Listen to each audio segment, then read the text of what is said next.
não parar, não precipitar e não retroceder. Então dizer para esse cara, sabe quando nós vamos parar? Nunca. Nunca na sua porca vida. Hein?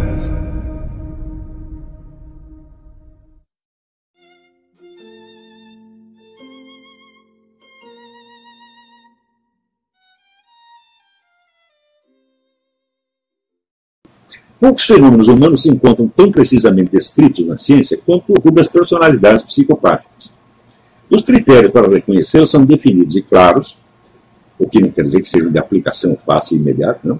O grau de certeza na previsão da sua conduta é bem alto, a possibilidade de curá-las é praticamente nula. Praticamente nula, não, nula mesmo. Uma vez reconhecido o quadro, sabe-se que o psicopata vai matar, roubar, trapacear ou, nos casos mais brandos, manipular as pessoas que o amam e transformar suas vidas no inferno. Sabe-se também que os casos mais brandos só o são quando considerados individualmente, mas que seu impacto total sobre a sociedade é às vezes ainda mais devastador que o dos psicopatas francamente violentos.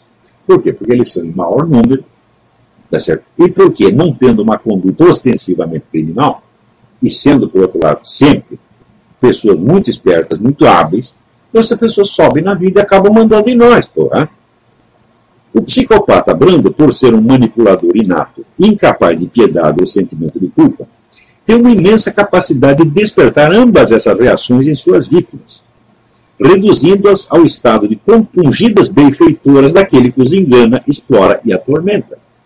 Então, a pessoa normal ela sente culpa, e quando acusada, se ela reconhecer um pingo de veracidade no que você disse, mesmo que esteja a coisa venha deformada pela malícia, a pessoa se sente, né, constrangida. Se acusa de um negócio que você fez e que às vezes você nem lembra, você sente, né? Então, às vezes até culpas coletivas. Eu não tenho o Papa pedindo desculpa pelos padres pedófilos, né? Conta a totalidade do malefício que eles fizeram ao mundo, mortíssimo, eles não sentem nada, eles se sentem indignados contra você. Não sente vergonha. Né? E pessoas como o seu Lula, né? Pois o Lula não se gabava em público de ter tentado estuprar um companheiro de cela?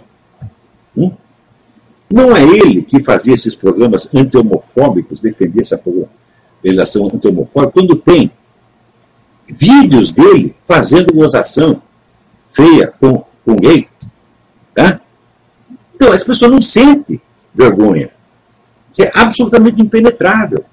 Né? Quando vê o inquérito do Mensalão, o que ele fez? Se gabou, eles não vão me pegar porque vai prescrever. Ele não sente nem um pingo de vergonha. O Zé Dirceu, aquele que casou com a mulher, enganou a mulher, ofereceu, mostrou identidade falsa com a mulher, e de repente, olha, eu não sei se você está pensando, eu sou Zé Dirceu, eu vou para Cuba porque eu amo o Fidel. Né? É claro que é uma pessoa sem sentimento humano. Não tem piedade. Agora, uma outra característica do psicopata, ele tem um amor próprio exagerado. E, portanto, tem autopiedade excessiva. Você já viu o Lula chorar por causa do morticínio anual de 50 mil brasileiros? Não. Mas ele, quando lembra a infância dele de menino pobre, ele chora até agora. Eu fui menino pobre, né? Claro, é um comportamento histeriforme que é característico do psicopata. Quer dizer, não é histeria comum, é histeria psicopática, é de um pouco diferente. Né? Quer dizer, ele não tem o sentimento humano normal, mas ele tem o sentimento provocado, quer dizer, pela distorção imaginária que ele faz da sua própria vida. Quer dizer, os sofrimentos dele são, por definição, importantes, os dos outros não são. Então, vamos lá. Então, tem, por isso, boas chances de subir no mundo da política ou dos negócios, principalmente nas épocas de crise moral, em que todos os valores se tornam confusos e a capacidade geral de perceber a deformidade psíquica se debilita ao ponto de que começa a parecer normal depositar os destinos da sociedade justamente nas mãos dos psicopatas mais descarados e atrevidos. Né? Então, normalmente o ser humano sabe distinguir quem é bom, quem é mau, quem gosta dele, quem não gosta. Mas numa época de confusão moral, tudo isso nubla, então você começa, é a reação do Conde Pavlov, quer dizer, quando o número de contradições se acumula quando você ficar confuso, quando Pavlov era isso, ele fazia muita estimulação contraditória, de repente o reflexo dele invertia. Então o que ele faz? Ele começa a lamber a mão do técnico do laboratório, que ele odiava, e começa a atacar o dono que ele amava. Então é tal negócio. Ah, nós votamos muito em pessoas capazes, então agora vamos votar no incompetente para ver se funciona. Né? Então, pessoas que nós conhecíamos não funcionavam, vamos votar no desconhecido total.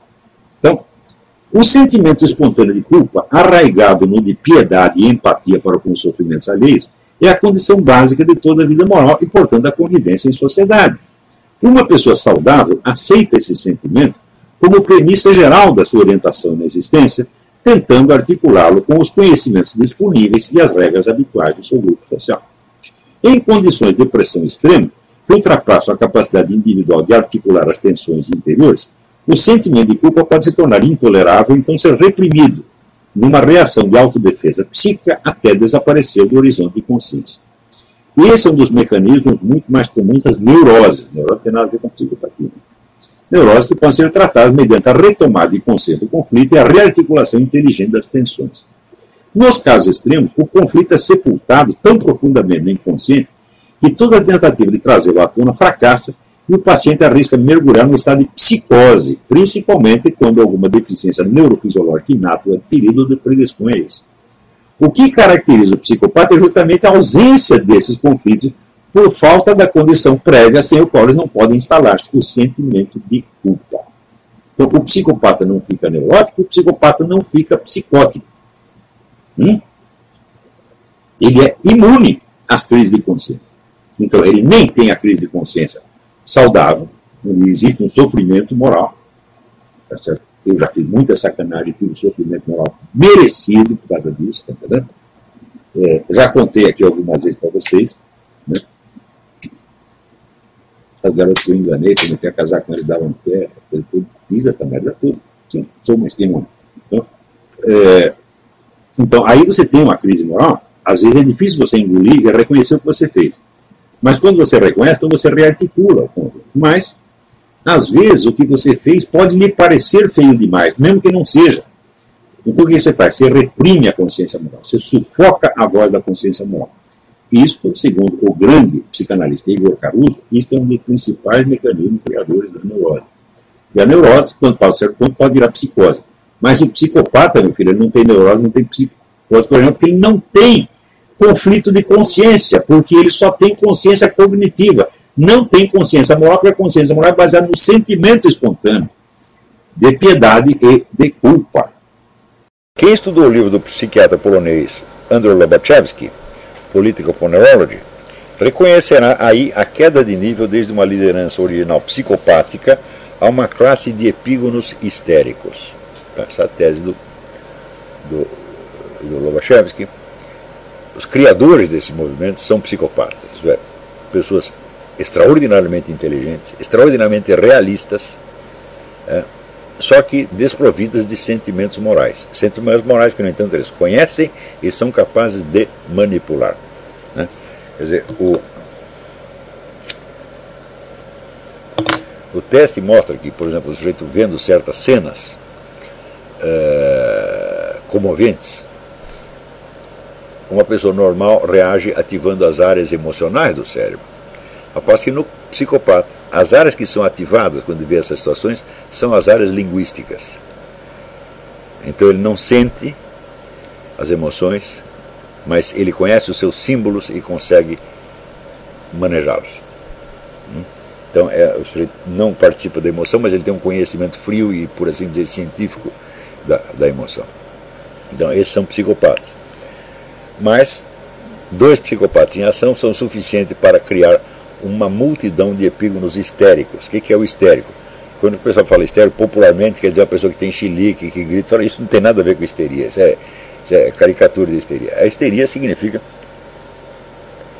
quase um comportamento auto-hipnótico, onde o sujeito não acredita no que ele vê, no que ele sabe, mas acredita no que ele imagina e fala, sobretudo no que ele fala. É uma espécie de persuasão retroativa. O indivíduo disse certas coisas e porque ele disse, ele começa a acreditar naquilo. Então, quer dizer, é um mundo de fingimento, é um mundo de teatro. Tá certo? Só que esse teatro não é premeditado, não é controlado. O psicopata controla toda a situação, ele sabe exatamente o que está fazendo, sabe quando está mentindo, sabe quando está dizendo a verdade. Mas o histérico já não sabe. Por quê? este teatro se incorporou à sua personalidade e, na verdade, comeu a personalidade. Não há mais personalidade alguma, há somente o teatro. Né? E esse teatro é um meio de ação criado pelo psicopata. Né? Meio de ação que depois se propaga e continua agindo por automatismo. E é por isso que a visão deformada que o histérico tem da realidade continua funcionando como se fosse realista. Né? Mesmo porque ele está lidando com uma multidão que é de histéricos como ele mesmo. Então, quando ele deforma a coisa, ele deforma num sentido que é útil, por assim dizer. Não por premeditação, mas por um reflexo incoercível. Ele não consegue controlar aquilo, ele não consegue ser outra coisa, porque na verdade ele não é mais nada. A psicopatia é compatível com elevado grau de inteligência e aguda consciência da situação real. O epigonato, quando você lê as análises que Lenin faz da situação, da conjuntura no dia a dia, a coisa é de um realismo absolutamente implacável. Né? O epigonato histérico copia a conduta psicopática sem compreendê-la muito bem e por isso não diferencia claramente o diagnóstico objetivo da situação e o discurso de auto-identidade partidária. Ou seja, em termos das funções da linguagem, tal como descrito por Karl Bühler, o sujeito confunde a função nominativa, que é falar da realidade, descrever a realidade, né, com a função apelativa, que é agir na consciência do ouvinte ou agir sobre si próprio. Né? E não o psicopata distingue perfeitamente. Ele sabe quando ele está dizendo uma coisa que é objetivamente verdade e quando ele está dizendo uma coisa só para influenciar você. Mas o histérico já não sabe, ele mistura essas duas coisas. Apesar da mistura, a coisa continua funcionando. Dito de outro modo, não percebe muito bem quando está descrevendo uma situação objetiva e quando a está deformando para reforçar o sentimento de unidade da militância, reforçar o sentimento de unidade da militância, fomentar o ódio ao inimigo ou persuadir a militância a seguir determinada linha de ação. O psicopata, quando mente, sabe que mente. No histérico, a mentira conveniente já se interiorizou ao ponto de não poder ser discernida como tal.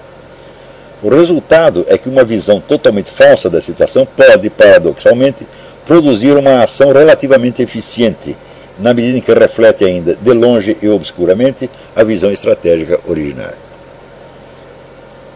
É como se disséssemos que o epígono, ou militante histérico, é louco, mas não rasga dinheiro.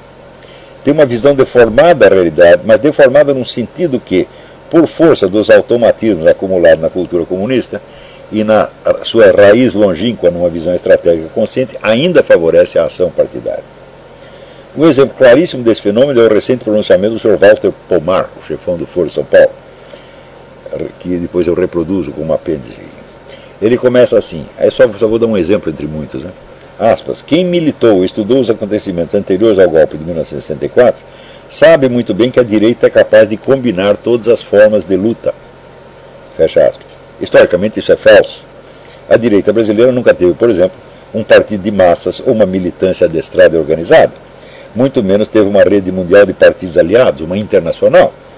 Nem teve uma rede organizada de editores de livros, como o Partido Comunista sempre teve. E durante todo o tempo da ocupação esquerdista do governo, nunca teve à sua disposição centenas de jornais nanicos, como a esquerda teve durante o regime militar. Ela dominava a imprensa, a grande mídia, e ainda tinha a imprensa de oposição. Isso nunca aconteceu com a direita. Muito menos uma militância estudantil significativa. Muitas são as formas de luta que lhe faltaram e faltam. Pomar não parece ter a mínima consciência disso. No entanto, tomar a falsidade como um fato ajuda a fortalecer a unidade da militância esquerdista pelo temor a um inimigo comum evocado de um passado quase mítico. Ou seja, como descrição da realidade, não funciona. Mas na clave apelativa do discurso, ou seja, de agir sobre a mente da militância, funciona do mesmo jeito. Então, quer dizer, é isso que eu chamo de estupidez astuta. Pomar não está mentindo intencionalmente, está mesclando e confundindo os dois níveis de discurso. A descrição da realidade e o apelo à unidade do grupo ouvinte, como é próprio dos epígonos histéricos e da estupidez astuta, a quem me referi, quase que uma deficiência eficiente. A partir da hora que a mentalidade revolucionária entra na cabeça do sujeito, a ambição não tem limites, por definição.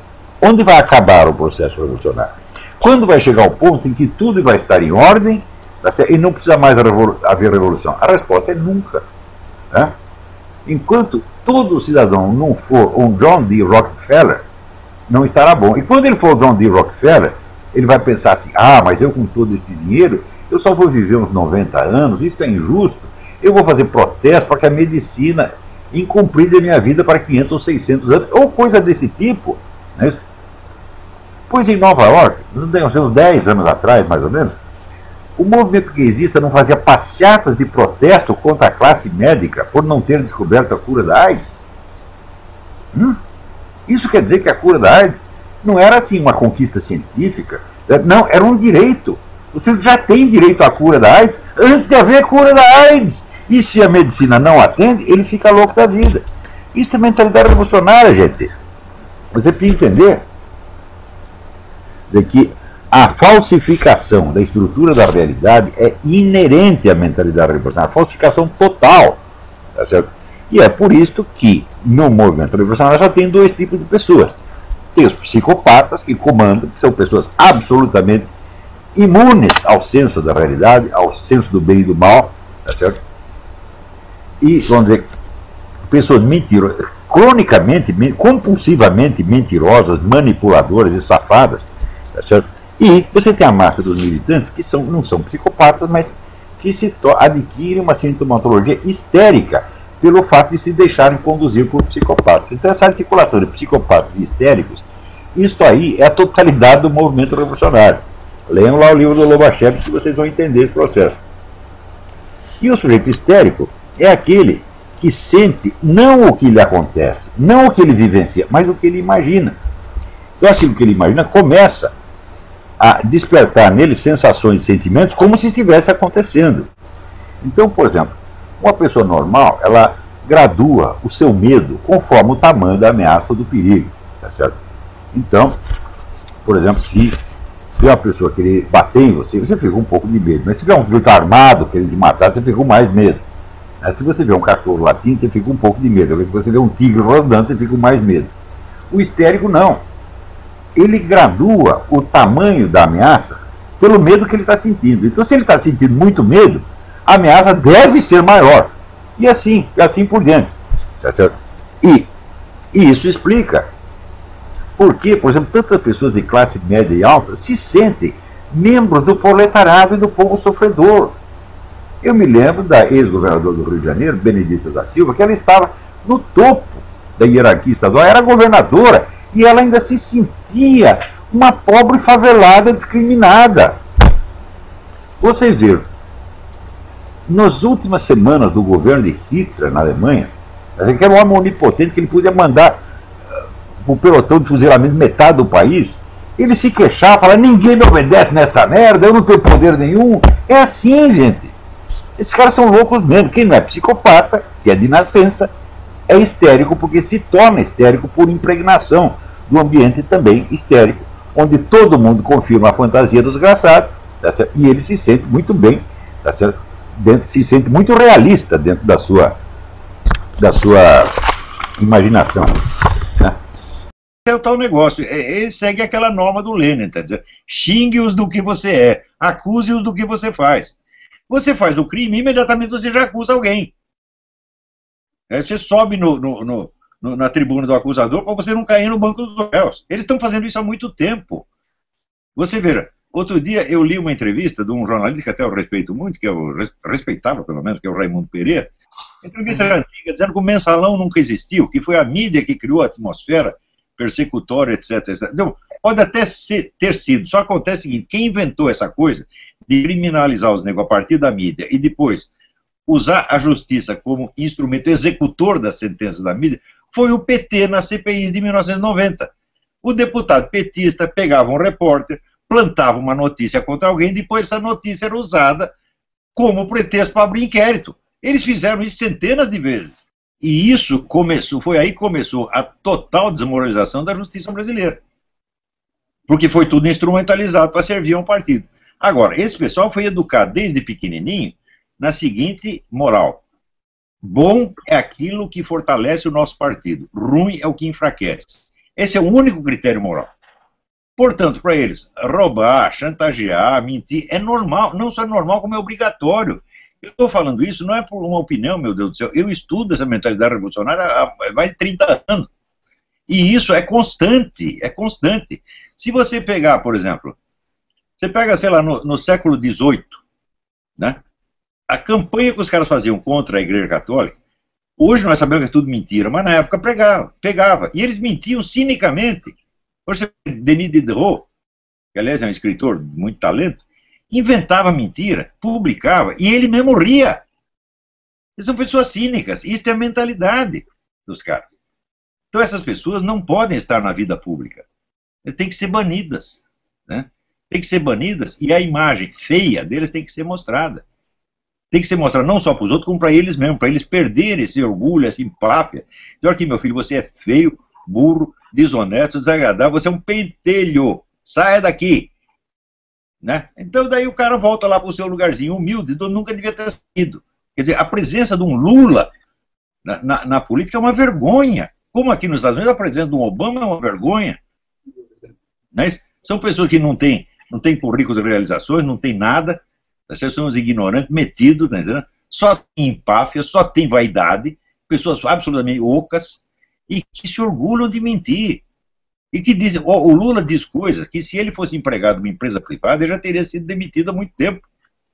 Aquele negócio que ele falou das cabritas, aquele negócio dele se gabar que tentou estuprar o cara na cela, mesmo que seja mentira, eu falei assim, mas meu Deus, isso aí é uma coisa para você se gabar? Né? Quer dizer, uma pessoa dessa não é que não pode estar na presidência, não, você não pode chamar ele para uma festa de família. Ele não pode estar num ambiente decente. Quer dizer, o Lula já deu 1000 entrevistas, não tem aquela entrevista que ele se gabava de ter, chegar na Europa e dizer, não, no Brasil tem 25 milhões de garotas de rua, ele sabia que era mentira. E ele achava lindo ele fazer isso.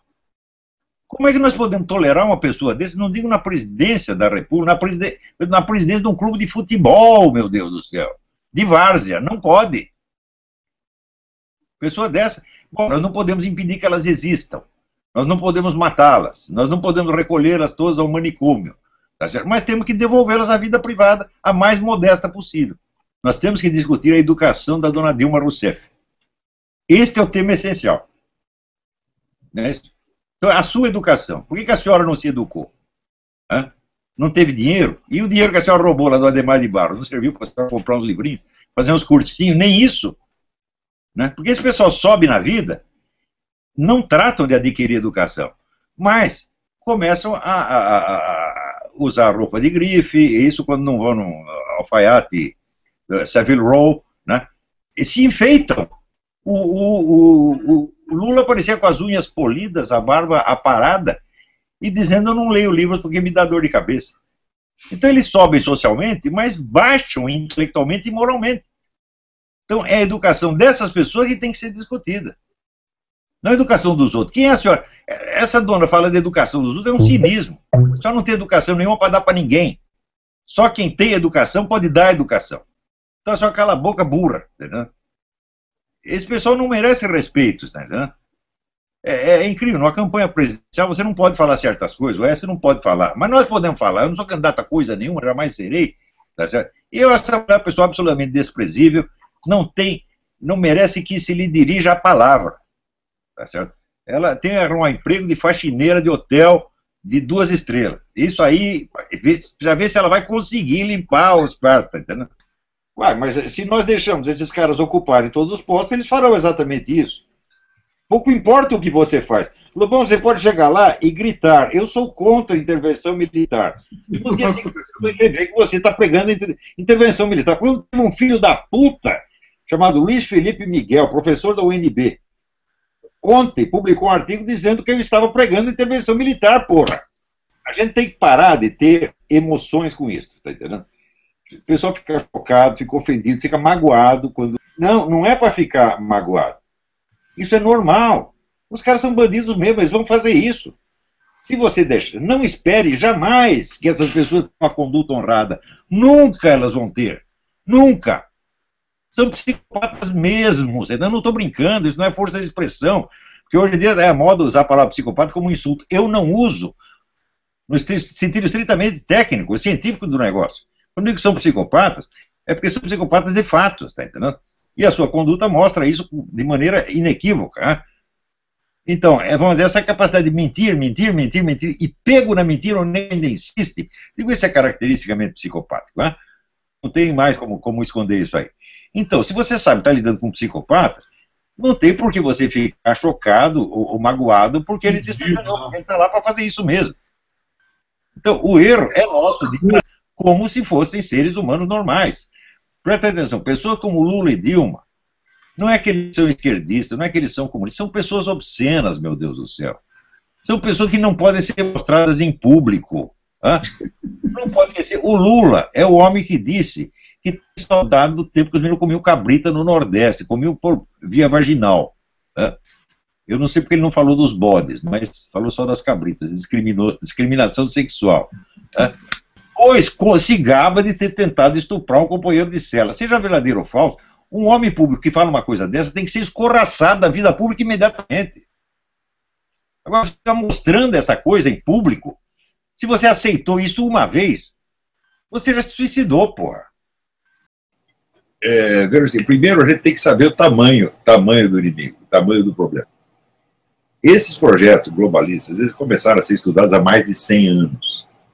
Isso começa com o Cecil Rhodes, o fundador da Rodésia. Ele pagou, então, bolsas de estudo para vários jovens intelectuais, promissores e tal, e começou a elaborar planos aí de um governo global. A coisa veio se desenvolvendo, né? O número de intelectuais, cientistas que colaboraram com isso é um exército de gente, não acaba mais. Se você ver, por exemplo, a obra inteira do Arnold Toynbee, não é uma obra de historiografia pura e simples. Ela é um projeto de governo global, ela é um projeto de civilização global. O erro que o pessoal comete muito é imaginar que essas coisas são uma corrente política. Eu digo, elas não são uma corrente política. Elas são um projeto abrangente de civilização que engloba praticamente todas as correntes políticas. Então, não tem muito como você combater na base de pensar que, não, é republicano ou democrata, esquerda ou direita. As coisas estão muito mais confusas do que isso. E esse projeto é muito mais ambicioso do que as pessoas imaginam, e as pessoas que estão empreendendo isso, elas não vão parar por nada deste mundo. Porque para elas, vamos dizer, um grupo de 200 grupos milionários, 200, não mais do que isso. Tá? Para elas, as perspectivas são enormemente promissoras. Não só porque, do ponto de vista ideológico, publicitário, eles já conseguiram confundir a cabeça de todo mundo, mas porque a tecnologia trabalha a favor deles. Se você pensar bem, os projetos tecnológicos que estão em andamento agora, para citar só alguns. Primeiro, a total substituição do trabalho braçal humano por robôs. O fundador da Tesla, o presidente da Tesla, Elon Musk, tem falado muito sobre isso e advertido que isto é um perigo muito maior do que a bomba atômica da Coreia do Norte. E é mesmo. Você imagina se os caras realizarem isso? Então, vamos comparar com uma situação mais modesta, que é a situação da Holanda. Na Holanda, 10% da população trabalhando sustenta o resto. O que nós vamos fazer com o resto? Nós temos que inventar umas brincadeirinhas para eles gastar o tempo. Então acaba, assim, o governo fornecendo maconha e cocaína para todo mundo. Você chega lá, só tem holandês caindo pelo chão, maconhado, cocainado, doidão. Você está destruindo a população completamente. Agora você imagina se não precisar nem 10%. Se os robôs fizerem tudo. Bom, daí eles vão ter que drogar o universo, né? E com isso aí provocar um morticínio sem fim. Essa é a perspectiva. Agora, segunda perspectiva, acabar com o dinheiro impresso. Isso quer dizer que todas as operações econômicas do mundo estarão num computador central. Então você controla a vida financeira de toda a população terrestre. Terceiro projeto, os carros sem motorista humano. Todos os carros estão conectados com um computador central que sabe para onde todo mundo está indo. Basta realizar esses 3 projetos e a elite global controla tudo. Que é o sonho do que, aliás, existem estudos sobre o nome de sociedade administrada. É a sociedade, tudo está previsto, né? Não há improviso, não há criatividade fora dos círculos tecnológicos controlados por essa gente. Então, tudo está indo a favor deles. Mais ainda, tem o lado mais catastrófico da coisa. É que eles já vinham estudando isso também desde muito antes dos maio de 68, até foi em maio de 68 que a coisa explodiu.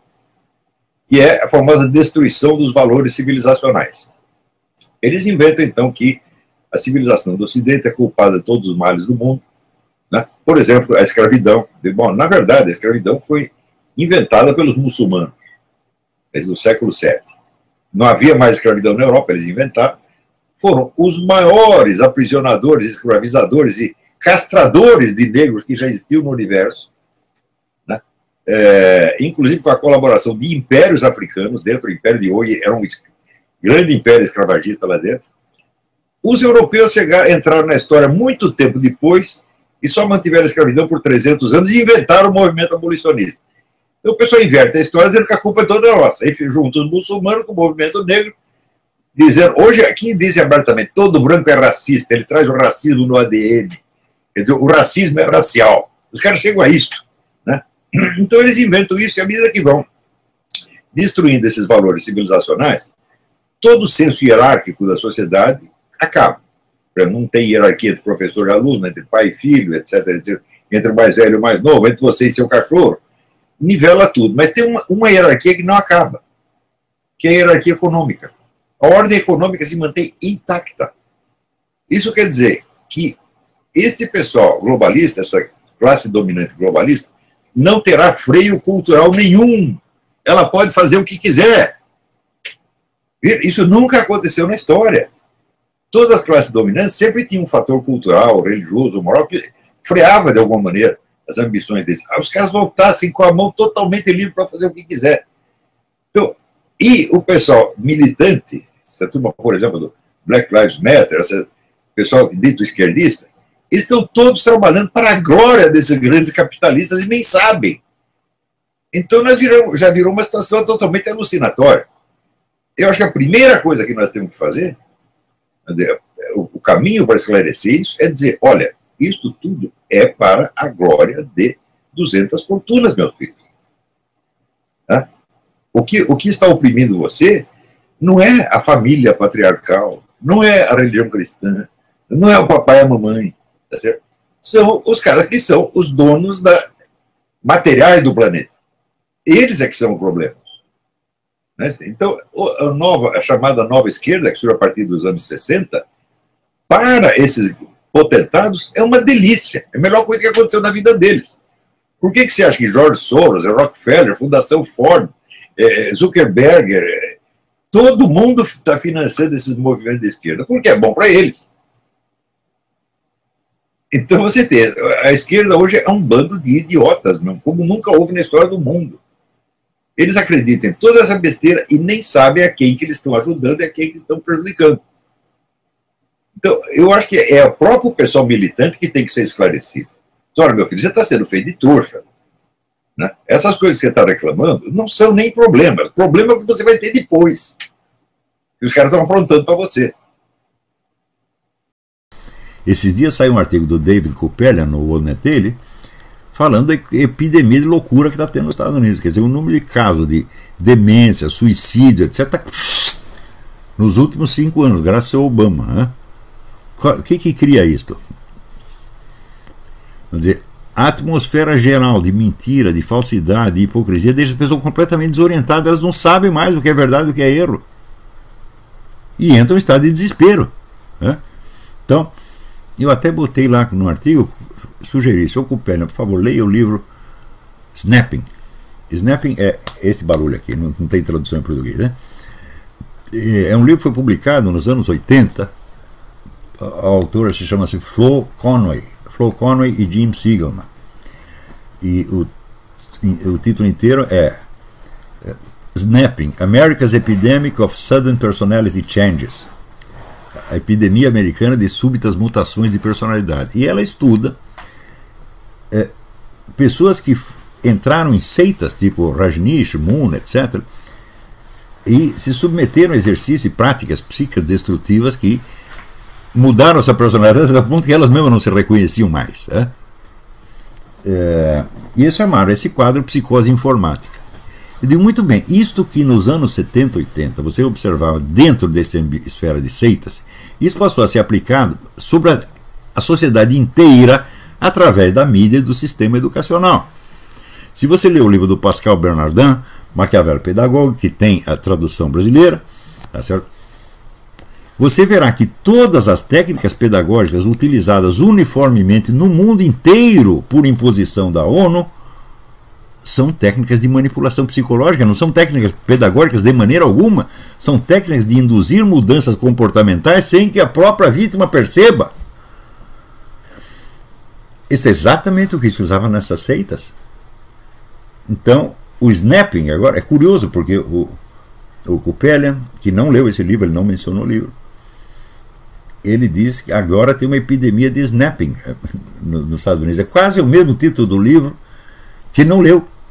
Quer dizer, aquilo que acontecia nos anos 70, 60, 70, 80, por uma pequena parte da população, onde você via a inteligência das pessoas, como que ia laceando, até ceder completamente. Eu vi uma entrevista de uma moça francesa na televisão que ela estava tão atônita, ela dizia, não, eu não quero mais saber a verdade a respeito do que tinha acontecido, eu não quero a verdade da minha vida mais, não precisa mais. Eu já tinha chegado na última desistência, né? Também eu vi um documentário, depois ele sumiu, onde um sujeito da seita Rajneesh, ele colocou os seus pés dentro de uma tina com cimento, esperou o cimento endurecer e pediu que o jogassem na piscina. E eu vi, né, no Brasil havia um engenheiro de origem indiana que uma secretária dele desapareceu, ele começou a investigar, né? Uma vez ele viu a secretária no meio da rua com um bando de jovens gritando, cantando, etc. Ele quis saber o que era e descobriu que era a tal da seita Love Family, ou Meninos de Deus.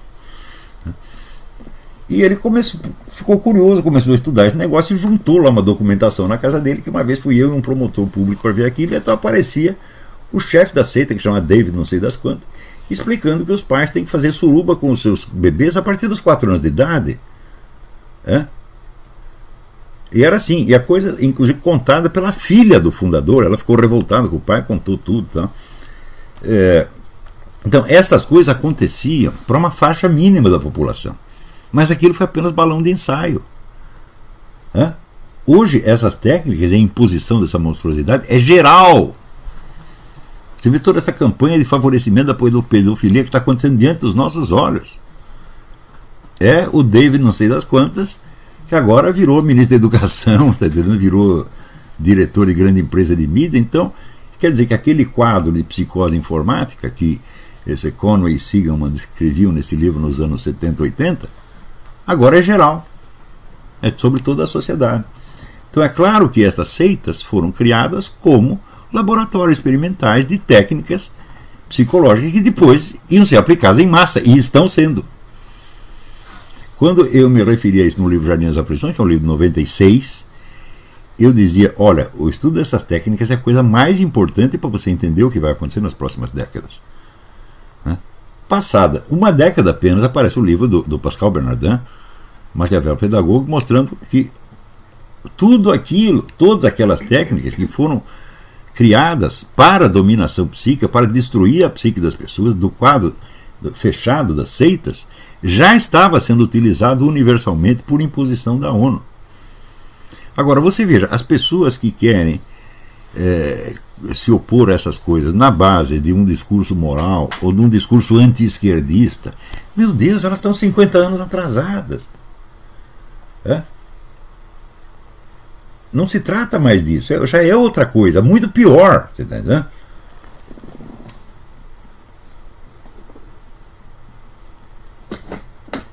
Então, a velha regra do Sun Tzu, conhece o teu inimigo, eu digo, bom, parece que o pessoal conservador, cristão, etc., quer fazer o anti-Sun Tzu, não conheça o seu inimigo, né? Dê tiro no escuro, é o que eles estão fazendo. Todo o pessoal está fazendo isso, todo o pessoal evangélico, católico, só dá tiro no escuro, não sabe o que estão fazendo, porque não tem um jeito, só tem 2 jeitos de saber, ou Deus revela a coisa para você, ou você vai ter que estudar, ou as duas coisas, não é isso? Mesmo quando dá revelação, alguma coisa você vai ter que estudar, não é isso? E o pessoal não tem nenhuma coisa nem outra. Deus não me informou de nada e eu estou com preguiça de estudar, não vou querer saber. Né? E aí, pessoal, tranquilo? Então, se inscreva no canal, compartilhe, comente, ajude nosso canal. Os links estão na descrição do vídeo. Você pode participar pelo Apoie-se, pela vaquinha. Qualquer forma de ajuda será muito bem-vinda. Pode curtir, comentar e compartilhar também para ajudar nosso canal. Quem quiser seguir a gente nas redes sociais, estão todas aí na descrição do vídeo.